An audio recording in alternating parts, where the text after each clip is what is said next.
সাধারণত বাজেটের প্রসেস 6 মাস চলে। এই প্রসেসটা 6 মাস ধরে চলে, তারপরে একটা বাজেটের মোটামুটি প্রস্তুত হয়। কিন্তু আমাদেরকে করতে হয়েছে এটা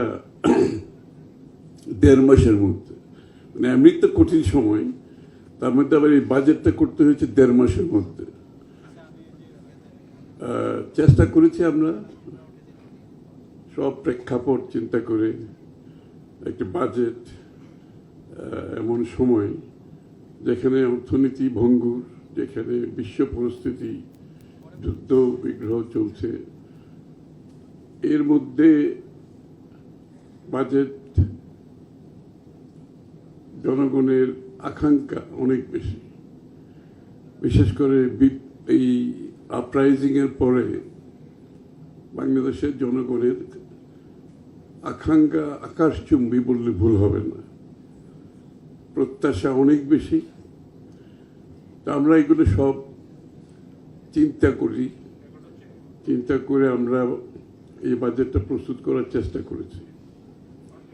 ওই সেলিম জাহান সাহেব ঠিকই যেটা বললেন যে এই ব্যালেন্সিং অ্যাক্টটা, ভেরি ব্যালেন্সিং অ্যাক্ট অত্যন্ত difficult. It's like you have to be wizard মানে এই ব্যালেন্সিং অ্যাক্টটাকে to get it right, I mean to get a proper balance.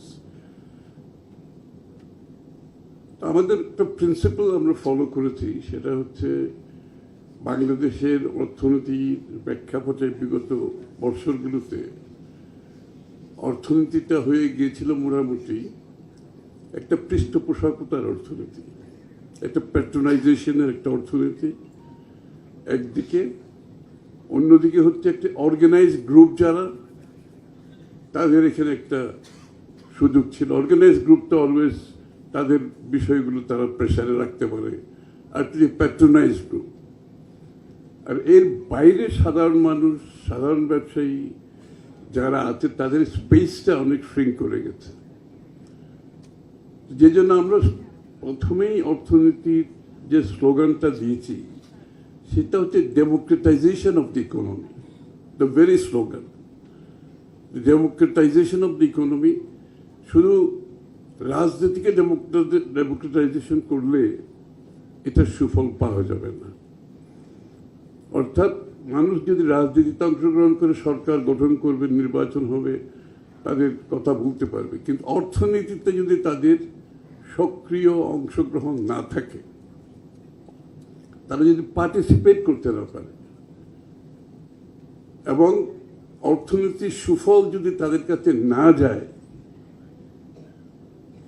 তাহলে এই যে বলছেন যে সংখ্যার কোনো যে গ্রোথ, বাংলাদেশের এত গ্রোথ হয়ে গেছে, এত এক্সপোর্ট হয়েছে, এইসব সংখ্যা আসলে কোনো মূল্য নয়। কিন্তু যদি নাগরিকদের কাছে এই অর্থনীতির সুফল না যায়, তো সব কিছু বিবেচনায় এনে আমরা কিছু কিছু এই ইকোনমিক মডেলটা, আমরা পুরনো মডেল থেকে বেরিয়ে আসছি কমপ্লিটলি, আমরা একটা নতুন ইকোনমিক মডেলে ঢুকেছি।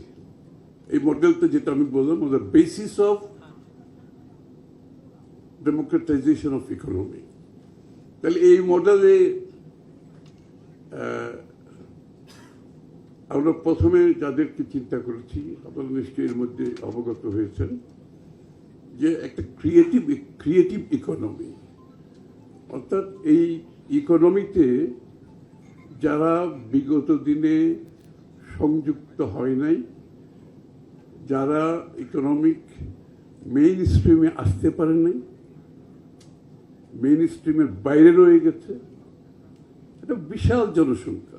তো ক্রিয়েটিভ ইকোনমির কনসেপ্টটা হচ্ছে, আমি এক্সাম্পল দিয়ে বলি, এটা বরিশালের একটা গ্রামে আমরা গিয়েছি, শীতল পাটি বানায় ওরা। তো পুরো গ্রামটাই শীতল পাটি ওই অঞ্চলে বানায়, কিন্তু তারা ওই বংশানুক্রমে ওই শীতল পাটি যেভাবে আগে বানাচ্ছে, একটা শীতল পাটির দাম 700 টাকা 800 টাকা বিক্রি করছে। তো আমরা তাদেরকে জিজ্ঞেস করলাম, আপনারা, মানে আমার ওদের আগে ফ্যামিলি, তারপরে ওরা বানাচ্ছে, কিন্তু ওদের জীবনযাত্রার মানে কোনো পরিবর্তন হচ্ছে না। কারণ হচ্ছে ওরা তো গ্রাজুয়েট করছে না, ওরা আগের জেনারেশন থেকে যা রেখে গেছে ওখানে রয়ে গেছে। তা আমরা বললাম আমরা যদি আপনাদেরকে যদি ফাইন্যান্সিয়াল সাপোর্ট দেই, স্কিল সাপোর্ট দেই, আমরা যদি আপনাদেরকে ডিজাইনিং সাপোর্ট দেই, আমরা যদি আপনাদেরকে ব্র্যান্ডিং সাপোর্ট দেই, আমরা যদি আপনাদেরকে মার্কেটিং সাপোর্ট দেই, তাহলে কী দাঁড়াবে? আমরা একটা স্টাডি করলাম। ইকুয়ালি মৃৎশিল্পে যারা আছে তাদের বেলা এটা অ্যাপ্লিকেবল, যারা গ্রামে গঞ্জে বিভিন্ন প্রোডাক্ট বানায় তাদের সবার জন্য। তখন আমরা সিদ্ধান্ত নিলাম এই লোকগুলোকে যদি গ্রাজুয়েট করতে হয়, একে যদি আমি মেইন স্ট্রিম ইকোনমিতে আনতে হয়, এই সব লোকগুলোকে সারা বাংলাদেশে, তাহলে আমাদেরকে গভর্নমেন্ট এই সাপোর্ট গভর্নমেন্ট থেকে আসতে হবে। আমরা তাদেরকে ফাইন্যান্সিয়াল সাপোর্ট দিতে হবে, স্কিল ডেভেলপমেন্ট যদি প্রয়োজন হয় দিতে হবে, ডিজাইনিং সাপোর্ট। একটা শীতল পাটি যদি আপনি প্রপার র মেটেরিয়াল দিয়ে ডিজাইনিং করে যদি বিক্রি করে ওরা, আমরা হিসাব করলাম যে শীতল পাটি 700 টাকায় বিক্রি করছে, সে কিন্তু গ্লোবাল মার্কেটে অ্যামাজনের মাধ্যমে, ইবের মাধ্যমে 2000 টাকা বিক্রি করতে পারে, ঘরে বসে বিক্রি করতে পারে, কোথাও যাওয়ার দরকার নেই, online real time.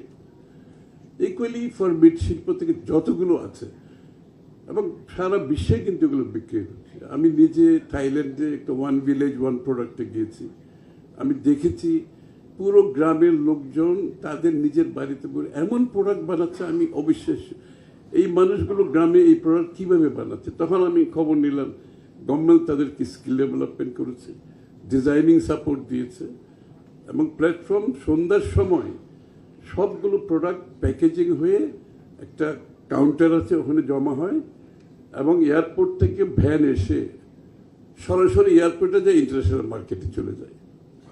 They R selling online on Amazon, আপনার ইবে, অনলাইন বিক্রি করছে। প্রোডাক্টের ভ্যালু কোথা থেকে কোথায় যাচ্ছে। So this is main streaming.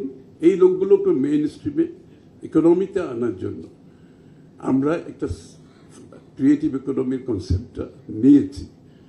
এখানে বহু লোক তাদের জীবনযাত্রার মানের উন্নয়ন হবে, তারা আরও লোক এমপ্লয় করবে,